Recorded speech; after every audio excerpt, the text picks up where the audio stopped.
Sorry. Lovely to meet you all. No, that's fine. Lovely to meet you all. And I just want to start by saying, Spiraling, it's been out a week so far, 500,000 downloads. You must be very happy about that. Yes, we are very happy about that. I think we've been quite shocked by the number of people who liked it, because we kind of thought it would be a song that would definitely kind of polarise people's opinion. But the level of love for it is just amazing, and there are people outside the gig where we are tonight already, singing it and ready to hear it. So we're just excited about it as a song. It is a great tune, but it is quite a departure in sound for you. And I read that you said the whole album, Perfect Symmetry, was out next month. It's also quite a departure. Tell me more about it. Yeah, it is a big departure. I think it's an album that we feel we've had in us for a very long time, and as a result, we're extremely proud of it. I think we hope it will be a classic record. I think it was made with this sort of sense of complete fearlessness, and I think that's the most important thing about it. We've not made a record that sounds the same as the last ones, and we really didn't sit in any kind of comfort zone or live up to anyone's expectations of what Keane should be. We just made a record very instinctively and spontaneously, and hence all the kind of bizarre ideas that it has on it. Is there such the success of the previous two albums, because of that success, do you find there's a pressure for this album now to do really, really well? Or does that not bother you anymore? I think it's very easy to feel that kind of pressure, and I think we probably felt it on our second record a lot. But for some reason this time we just felt completely like we didn't feel any pressure at all. I think partly because we went off to Paris, we started in Paris and we went off to Berlin and made most of the record in Berlin, and I think just because we went off somewhere as a gang and just kind of isolated ourselves, you almost forget about being Keane, and the only sort of agenda becomes to make music that feels fresh and exciting and beautiful to us, and just to kind of please ourselves. And it's not easy to do that, but we just had a great time and great fun, and I think you can feel that in the music. Now, of course, you're playing here tonight. What's it going to be like? Back on stage? Are you excited? Yeah, I can't wait. We went out to do our sound check earlier on, and it's been pretty much a year since we played live, and so just to be back amongst that whole experience, the kind of tension and the excitement of it, it must be like what it's like to kind of play in a big football match or something. There's just an air of expectation, and people are queuing around outside, and especially with all the new songs, I think we just feel like kids before Christmas or something. It's very exciting times for us, and the great thing is we've now got another album, and we can create this very varied and diverse set of songs and take people on a real journey. So it's all good. Are you likened it to playing in a football stadium? You've just announced your UK arena tour. That's happening next year, isn't it? So tell us more about that. You're going to be doubly excited about that. Yeah, I mean, hopefully, playing in an arena gives you a chance to sort of try. You suddenly get the chance to build a big ramp out into the crowd, or have an enormous, screen where you can get films made that sort of represent the songs. You really have a chance to create this enormous sort of celebration of sound and music, that we seem to get when people come that really sing along and just engage in the music and kind of forget everything else, all the sort of, the bullshit of everyday life. And that is a very powerful experience. And I don't know, our fans seem to really engage in, being part of the show as much as just sort of sitting back and watching it. So we can't wait for that. And it's been quite a long time since we did a big tour of the UK, and we're getting over to Ireland this time as well, which is fantastic for us to just go, hopefully where people haven't seen us for a while as well. So it's going to be a lot of fun, and the new songs are really fun to play, and I think they'll be really enjoyable to see us playing. So I just hope that spirit comes across in the shows. Can we expect any kind of gimmicks for shows, dare I say? Gimmicks? Yeah. Well, like snow machines or Yeah. Thousand balloons falling. Yeah, are you going to put your harness on again and fly through the air like I hope so. like Lewis Hamilton? Or Did he ever crash? I hope not. Yeah, I mean, I suppose gimmicks. We like to have lots of interesting ideas and hopefully things that no one's ever seen before that we play live. So call them gimmicks if you like.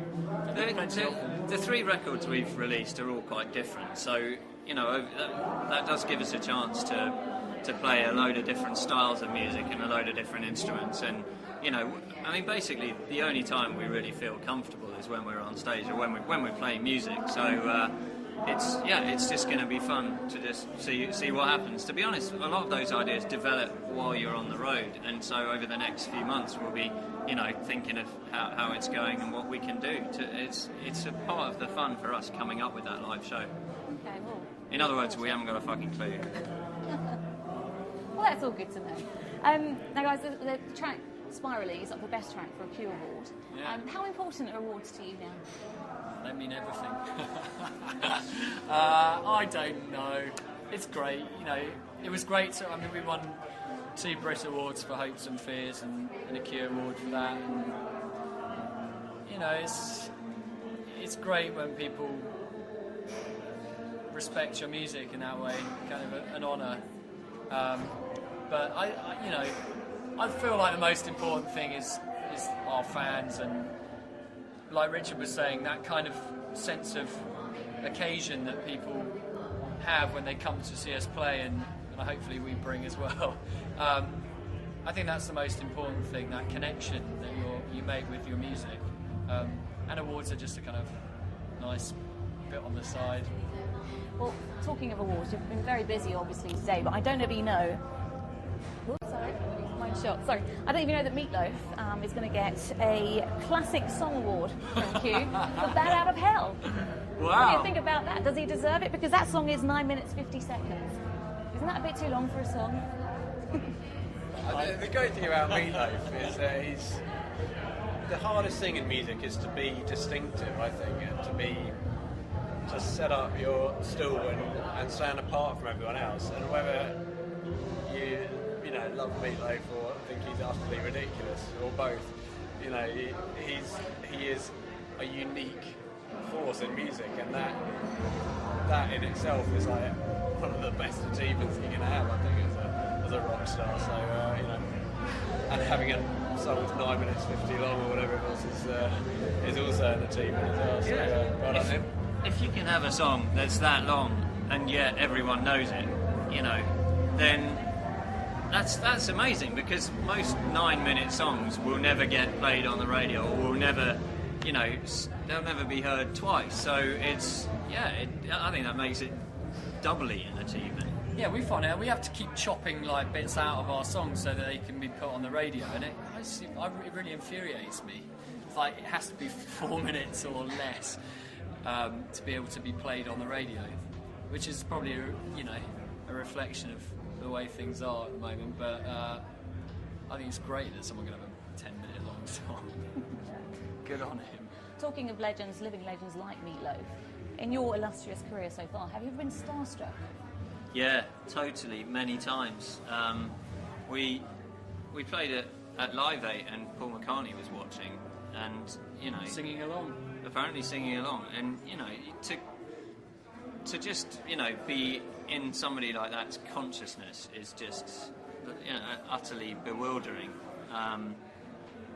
We get starstruck all the time. Although actually we're so sort of far removed from it. We kind of feel like it's almost sort of like a dream. Like we were at this party after Grammy Awards, and Tom was chatting to Bono and Billy Joe Armstrong and Bruce Springsteen at the same time. That was the one. And it was the boss. I was queuing for a piss and next to Tom Hanks, and you just kind of, it's so surreal. It's just like a weird dream, and we know that that sort of world is just a crazy showbiz life that we don't live in, and nor are we particularly interested in. But it's fun to kind of dip in for one night only and just experience that. So yeah, we get starstruck whenever we meet those people, and you know, we're not very eloquent at the best of times. So you know, when meeting Paul McCartney, you know, I think I just dribbled. Guys, I want to ask you this question. If you could be in any other band apart from Keane, what band would you be in? I'd like to be in Rage Against the Machine. That'd be pretty cool.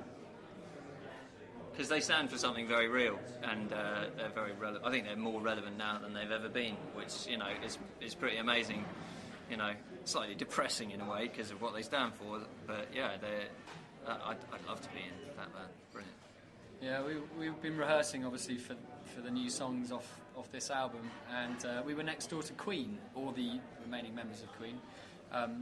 And Paul Rodgers, who are rehearsing, ready to go out on tour themselves. And I was sitting out, and there was a roof garden at the rehearsal studios. I could just hear them running through this catalogue of Queen songs that I basically grown up with, a complete part of me almost. And I just kept wanting to run into their rehearsal room and start singing One Vision. Knock out Paul Rodgers and grab the mic. He wasn't there that day. That was the thing. He wasn't there, so they were rehearsing without singing. It was just like the actual band do karaoke, and I really felt I should have gone in there. And then later on that day, Brian May came into our rehearsal room and said hello, and said, "Oh, we must get together and do something." So I feel it was a real missed opportunity. I could have actually been in. Is that a potential collaboration you're talking about? That'd be amazing. It would be great. I mean, yeah. We did a cover of Under Pressure for Radio 1 last year, and so I think he heard that and thinks that I can do a suitable impression of Freddie Mercury, which is good. So yeah, maybe. We'll see. Compliment. Tim? I don't know. Go on, The anyone. Smiths, Girls Aloud. I knew you were going to say that. Why would you want to be in Girls Aloud? Just to be in the changing room before and afterwards, basically. Guys, tell me 3 things that we don't already know about Keane. Tom is an incredibly fit, sort of athletic runner. Come on! And people know that. do people know that? Can't they You will when that you from see my the next spells? video, actually. If you see the video for The Lovers Are Losing, he was basically running non-stop for 2 days. And the funny thing is that you can't really tell that you're only running for about 20 seconds in the video. And you probably... How many miles do you think you ran? A lot. A lot of miles. Yeah. Tim's a good cook. Pretty good cook. What specialities? Oh, I don't know. We need to stop, though. Oh, do we? Dewey, can I get one more question I've been asked to ask you? I'm so sorry. Okay. It's never too early, but what would be your perfect Christmas? I don't know. We get very little time when you're on the road to see families and partners, and so films.